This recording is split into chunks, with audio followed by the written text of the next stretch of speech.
నిలబెట్టి అడిగింది. లేదు, నాకు జింక చెప్పింది అంది పులి. అప్పుడు సింహం జింకను నిలదీసింది. ఆకాశం విరిగిపడ్డప్పుడు నువ్వు చూసావా అని.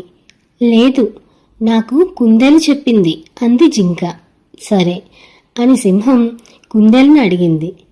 కుందేలు, నేను కొబ్బరి చెట్టు కింద నిద్రపోతున్నప్పుడు ధప్మని శబ్దం వినిపించింది. ఆకాశం విరిగిపడింది అంది కుందేలు. ఆ కొబ్బరి చెట్టు కిందకి వెళ్ళి చూద్దాం అంది సింహం. సరే అని అవన్నీ కలిసి కొబ్బరి చెట్టు కిందకి వెళ్ళి చూశాయి. అక్కడ నేల మీద ఒక పెద్ద కొబ్బరికాయ కనిపించింది. అంతలో ధప్మని మళ్ళీ ఒక కాయ పడింది. వెంటనే కుందేలు, అదిగో ఆకాశం విరిగి పడుతోంది, పరిగెత్తండి అంది. సింహం అప్పుడు వెళ్ళి కింద పడిన కొబ్బరికాయను చూపిస్తూ, ఇదేనా నీ ఆకాశపు ముక్క అని అడిగింది. కుందేలుకు సంగతి అర్థమై సిగ్గుపడింది. మిగిలిన జంతువులన్నీ నవ్వాయి. వీడియో నచ్చితే లైక్ చేయండి. నెక్స్ట్ వీడియోస్ కోసం హ్యాపీ కిడ్ ఛానల్ని సబ్స్క్రైబ్ చేయండి. Thank you for watching.